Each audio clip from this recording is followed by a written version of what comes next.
자, 안녕하세요. 안녕하세요. 네, 주짓수 쉽게 알려드리는 김관장 박사장입니다. 자, 오늘은 가드패스 기술을 배우기 전에 알아야 하는 개념을 배워보겠습니다. 제가 앞으로 가드패스 기술 영상을 올릴 건데 그때마다 개념 부분을 반복해서 설명할 수 없기 때문에 이렇게 개념 부분만 따로 빼서 영상을 만들기로 했습니다. 이 영상을 보시면 앞으로 올라올 가드패스 강의가 훨씬 더 쉽게 이해되실 거예요. 자, 그럼 시작해 보겠습니다. 자, 시작!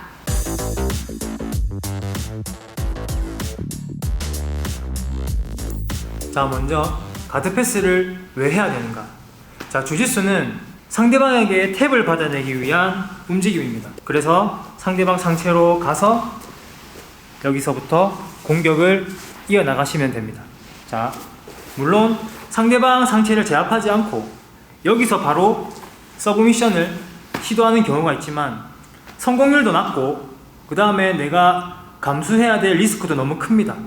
그래서 보통 이 상태에서는 상대방의 상체를 제압을 하러 가야 되는데 상대방도 그것을 알기 때문에 다리로 이렇게 들어오지 못하게 막고 있겠죠.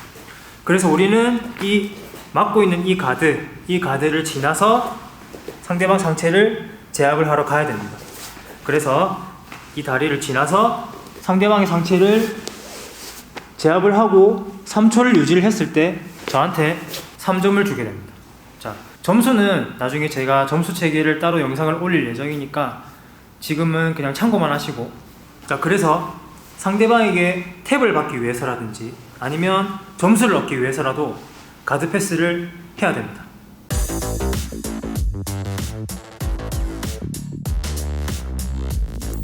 자, 그러면은 가드 패스는 어떻게 하는가? 간단하게 말해서 상대방 다리를 치우고 들어가서 상대방 상체를 3초 이상 제압하면 됩니다. 자, 그러면은 일단 이 다리를 지나가야 되는데 이 다리를 지나가는 길은 총 4가지 길이 있습니다. 자, 먼저 상대방 다리를 기준으로 돌아가는 길이 있습니다. 이쪽이든 돌아가는 길. 대표적으로 레그 드래그 패스가 있죠. 그 다음 니온벨리 패스. 자, 이게 첫 번째 길. 자, 그 다음에 두 번째 길. 두 번째는 내가 좌우로 가려고 했을 때 상대방이 이렇게 막고 있으면 상대적으로 다리가 벌어지기 때문에 그때는 이 다리 사이로 지나갈 수가 있습니다. 대표적으로 니슬라이드 패스가 있고 그 다음에 오버언더 패스가 있겠죠. 자, 그 다음 세 번째는 상대방 다리 위로 지나가는 길입니다. 자, 이런 거는 이제 기습적으로 상대방이 앉아있을 때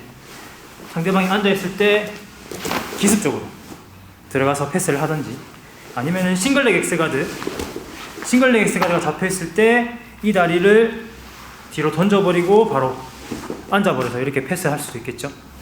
자, 그리고 마지막 네 번째, 돌아가는 길이 있었고 사이로 가는 길이 있었고 위로 가는 길이 있었으면 이제 밑으로 가는 길이 있겠죠.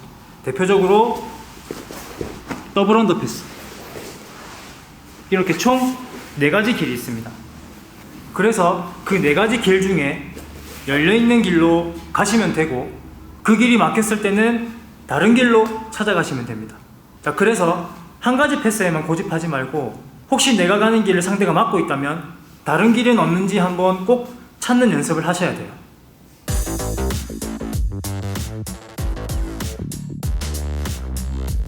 자, 이렇게 다리를 지나가는 4가지 방법이 있지만 어차피 나는 앞으로 전진을 해야 상대방 상체를 제압을 할 수 있기 때문에 첫 번째, 상대방 발바닥 레이저를 조심하셔야 됩니다. 자, 패스할 때 발바닥 레이저 개념은 제가 따로 영상을 올려놓은 게 있기 때문에 모르시는 분들은 보시고 오시면 되고 저는 그걸 봤다는 가정하에 계속 강의를 이어가겠습니다. 자, 상대방 발바닥 레이저를 계속 막고 있으면 내가 앞으로 갈 수도 없을 뿐더러 상대방한테 가드를 세팅할 시간을 주는 거죠. 자, 그래서 상대방 발바닥 레이저를 피하면서 안쪽으로 이런 식으로 계속 앞으로 가야 됩니다. 자, 다음 이렇게 발바닥을 내 몸 밖으로 밀어내면서 앞으로 갔다고 해도 무릎 프레임이 아직 살아있으면은 다시 반대쪽 발바닥이 들어와서 가드를 만듭니다. 자, 그렇기 때문에 발바닥을 지나고 무릎이 왔을 때는 이 무릎을 제거하고 들어가야 돼요. 자, 여기서 이 무릎을 제거하는 핵심은 무릎 방향입니다. 무릎 방향이 저를 보고 있으면 프레임을 만들 수 있지만 무릎 방향을 제 반대쪽으로 돌린다면은 프레임이 없고 바로 골반으로 올 수 있기 때문에 상대방 무릎은 저랑 반대쪽으로 하고 있어야 돼요. 자, 이거는 패스를 하는 과정이나 아니면은 패스를 하고 상대방이 리커버리 할 때 그걸 제거를 하고 다시 사이드 유지할 때도 중요한 개념입니다.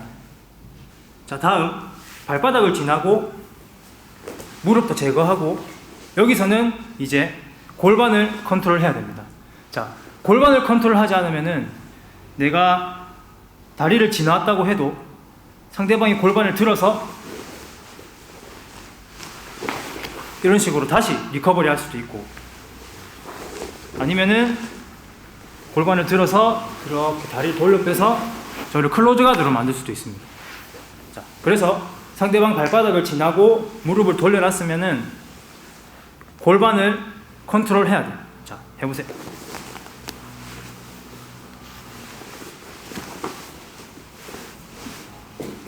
안 돼요. 자, 이렇게 골반을 컨트롤 해야 됩니다. 자, 다음 골반을 컨트롤했으면 이제는 상대방 어깨와 목을 컨트롤하러 가야 됩니다. 자, 만약에 상대방이 내가 골반을 컨트롤했는데도 그냥 움직임이 없고 가만히 있으면은 3초 유지가 되면은 저는 이제 패스가 성공한 거예요. 자, 하지만 상대방은 그걸 원하지 않기 때문에 계속 리커버리 하려고 노력할 겁니다.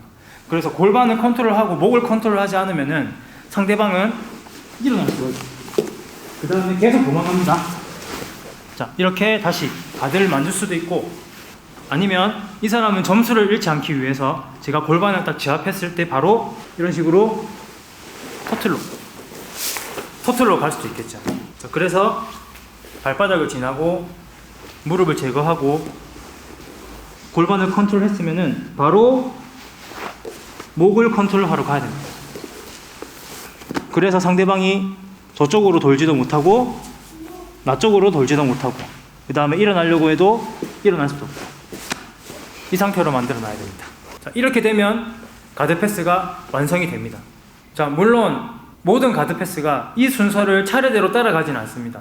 자, 어떤 패스는 다리를 지나기 전에 목과 어깨를 컨트롤하고 마지막에 다리를 빼는 경우도 있고 또 어떤 거는 골반을 먼저 컨트롤하고 다리를 빼고 목을 컨트롤하러 가는 경우도 있습니다. 패스마다 순서는 다 다르지만 이 규칙을 다 지키면서 가야지만 상대방 탈출을 방어하면서 안전하게 패스할 수 있습니다. 자, 이 개념을 꼭 알아야 앞으로 올라오는 저의 가드 패스 영상이나 여러분들 체육관에서 하는 가드 패스 수업이 훨씬 더 이해가 잘 되실 거예요.